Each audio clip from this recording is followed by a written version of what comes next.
नमस्कार, एक बार फिर से स्वागत है हमारी वीडियो में। तो आज हम लेकर के आए हैं एक वीडियो जिसमें हम खास जानकारी देंगे आपको पासपोर्ट के बारे में।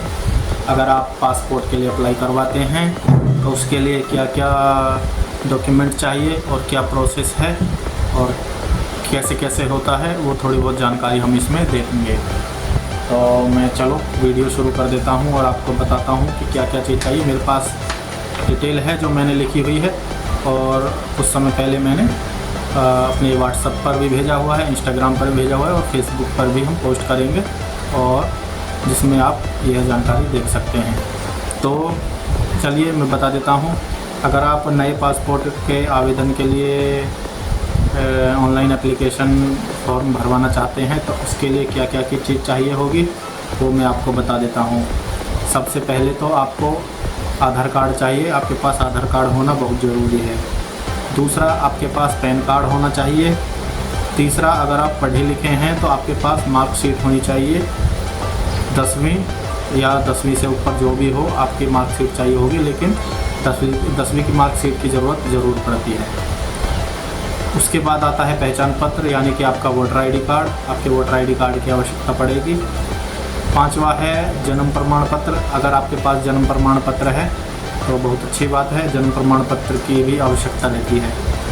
उसके अलावा रहता है निवास प्रमाण पत्र या बिजली का बिल। बैंक की पासबुक भी मांगते हैं कभी कभी, तो बैंक पासबुक भी होनी चाहिए। उसके अलावा ड्राइविंग लाइसेंस, और अगर आप विकलांग हैं तो आपके पास विकलांग प्रमाण पत्र और UDID कार्ड होना चाहिए। विकलांग प्रमाण पत्र ऑनलाइन वाला होना चाहिए जो UDID के पोर्टल से डाउनलोड किया हुआ होता है। तो इन सब में से इनके अलावा और भी डॉक्यूमेंट होते हैं, तो वो अलग अलग केस में अलग अलग तरीके से चलते हैं। मैं नॉर्मल केस में बता रहा हूँ। सबसे ज़्यादा जो मेन ज़रूरत पड़ती है वो होती है आपके आधार कार्ड, पैन कार्ड, मार्कशीट और पहचान पत्र की। इसके अलावा आपके पास जितने भी मैंने लिस्ट बताई है, 9-10 जो डॉक्यूमेंट बताए हैं, अगर आपके पास सारे हैं तो बहुत अच्छी बात है। आप सबको लेकर के पासपोर्ट ऑफिस जाइए। और इसके अलावा कुछ ज़रूरी बातें हैं वो भी बता देता हूँ कि सभी दस्तावेज़ों में जो भी मैंने आपको डॉक्यूमेंट बताए हैं, सभी में आपका नाम, आपके पिता का नाम तथा आपकी जन्म तिथि और आपका एड्रेस बिल्कुल एक जैसा होना चाहिए, और उसकी स्पेलिंग भी एक जैसी ही होनी चाहिए। ऐसा नहीं है कि आपके पहचान पत्र में जो एड्रेस है उसकी स्पेलिंग कुछ और है और जन्म तिथि उसमें कुछ और है और आधार कार्ड में कुछ अलग है, तो ऐसा नहीं होना चाहिए। पहले सबको एक जैसा कराइए, उसके बाद ही पासपोर्ट के लिए अप्लाई करना, वरना पासपोर्ट ऑफिस वाले आपका पासपोर्ट रिजेक्ट कर देंगे। इसके अलावा इसमें एक ख़ास चीज़ होती है, यदि आप पर कोई FIR हुई है या आप पर कोई केस चल रहा है, कोर्ट में जो केस चलता है, उसकी जानकारी आपको पासपोर्ट बनवाते टाइम उसमें कुछ ऑप्शंस आते हैं, उसमें दर्ज करानी ज़रूरी रहती है। क्योंकि जब पासपोर्ट के लिए पुलिस वेरिफिकेशन की जाती है तो उसमें आपको कोई दिक्कत ना आए, इसके लिए यह जानकारी ज़रूरी है। लेकिन कोशिश कीजिएगा कि आपके पास कोई केस ना हो, तो अच्छा है, आपका पासपोर्ट आसानी से बन जाएगा। इसके साथ में जब आपका हम ऑनलाइन यहाँ से रजिस्ट्रेशन कर देते हैं, उसके बाद में आपको सारे ओरिजिनल डॉक्यूमेंट लेकर के जाने होते हैं पासपोर्ट ऑफिस में, जहाँ पर उनकी स्कैनिंग होती है और आपके फ़ोटो खींचते हैं, आपके फिंगर स्कैन होते हैं, सब कुछ आपके सामने लाइव होता है। इस तरीके से प्रोसेस होता है जैसे आपका आधार कार्ड बनता है, सेम वही प्रोसेस होता है। और अगर किसी वजह से आपका पासपोर्ट हमने अप्लाई किया है, हमारा काम अप्लाई करने का है, अप्लाई करने के बाद में हम फ़ीस कटवा करके आपको रसीद देंगे। रसीद के बाद में आपको एक एक्नॉलेजमेंट स्लिप देंगे या जिसमें अपॉइंटमेंट की डिटेल वगैरह लिखी होगी। उसके बाद आप पासपोर्ट ऑफिस जाते हैं, वहाँ पर आपके डॉक्यूमेंट में कोई दिक्कत आती है या किसी भी प्रकार की कोई दिक्कत आती है और आपका पासपोर्ट रिजेक्ट कर दिया जाता है या रोक लिया जाता है, तो उसमें हमारी कोई जिम्मेदारी नहीं रहेगी। हम सिर्फ आपको जानकारी दे सकते हैं, सलाह दे सकते हैं। बाकी रिजेक्ट होता है या कुछ होता है उसमें हमारी कोई जिम्मेदारी नहीं, हमारी क्या किसी की भी जिम्मेदारी नहीं होती जो भी अप्लाई करता है।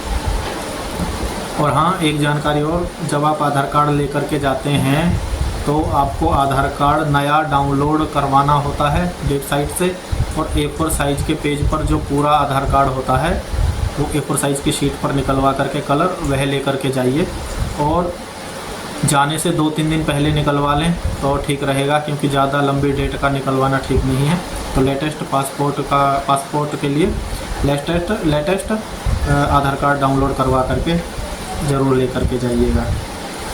इसके अलावा पासपोर्ट की जो फ़ीस कटती है वह 1500 रुपये होती है, नॉर्मल पासपोर्ट की 36 पेज की। CSC द्वारा हम अप्लाई करते हैं, क्योंकि हम कोई लॉगिन आईडी वगैरह नहीं बनाते, हम CSC के आईडी के द्वारा ही पासपोर्ट अप्लाई करते हैं, ताकि हमारा डेटा सेफ रहे और हम क्या काम कर रहे हैं वह CSC को भी पता चलता रहे। तो CSC की फ़ीस 100 रुपये की कटती है, और जो हम ऑनलाइन आवेदन करते हैं उसके लिए हम 400 रुपये लेते हैं। तो कुल मिलाकर आपका 2000 रुपये का खर्चा आता है पासपोर्ट अप्लाई करवाने में, अगर आप हमारे द्वारा पासपोर्ट अप्लाई करवाते हैं। तो आप देश के किसी भी कोने में हो, आप हमारे पास डॉक्यूमेंट भेज करके पासपोर्ट अप्लाई करवा सकते हैं। हम आपको सारी जानकारी देंगे और सारी डिटेल आपको व्हाट्सएप या ईमेल पर शेयर करेंगे। बाकी तो आपके मोबाइल नंबर पर सारी डिटेल आ ही जाती है। एक बात और है, जो पासपोर्ट ऑफिस से आने के बाद में आपका 3-4 दिन के अंदर में आपके पास पुलिस वेरिफिकेशन के लिए मैसेज आ जाता है। उसके बाद आप नज़दीकी अपने थाने पर जाइए और कुछ ज़रूरी डॉक्यूमेंट लेकर के जाइएगा, जैसे कि आपका Aadhaar card, latest photo, PAN card, 10वीं की मार्कशीट की फ़ोटोकॉपी, पहचान पत्र और अपना निवास प्रमाण पत्र या बिजली के बिल की कॉपी लगाइए। और साथ में अगर आप गांव में रहते हैं तो ग्राम प्रधान एक लेटर हेड लिख करके देंगे, उसकी फ़ोटोकॉपी लगाइएगा।